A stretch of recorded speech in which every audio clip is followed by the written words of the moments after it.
আল্লাহ তাআলার কাছে দোয়া করা যেন আল্লাহ তাআলা আমাদেরকে ঈমানের উপরে অটল রাখেন। এটাও মৃত্যু পরবর্তী প্রস্তুতি, মৃত্যু পরবর্তী জীবনের জন্য, যে আল্লাহ আপনি আমাদেরকে অটল রাখুন। কারণ ঈমানের উপর অটল থাকা এটা খুব চ্যালেঞ্জিং একটা বিষয়।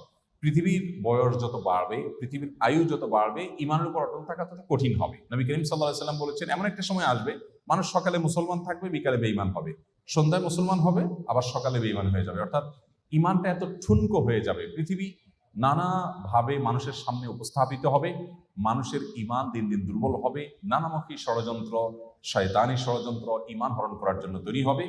এগুলোতে ঈমান টিকিয়ে রাখা খুব কঠিন হবে। এই সময়টাতে একজন ঈমানদার আল্লাহ তাআলার কাছে দোয়া করবেন যে আল্লাহ আমার জন্য ঈমানের উপর আমি অটল থাকি। নবী সাল্লাল্লাহু আলাইহি ওয়াসাল্লাম দোয়া করতেন, ইয়া মুকাল্লিবাল কুলুব সাব্বিত কলবি আলা দীনিক, হে অন্তরকে পরিবর্তনকারী, আমার অন্তরকে আপনি আপনার মুখী করে দিন এবং আপনার দিকে আমার অন্তর যেন সবসময় ঝুঁকে থাকে, আপনি সেরকম করে দিন।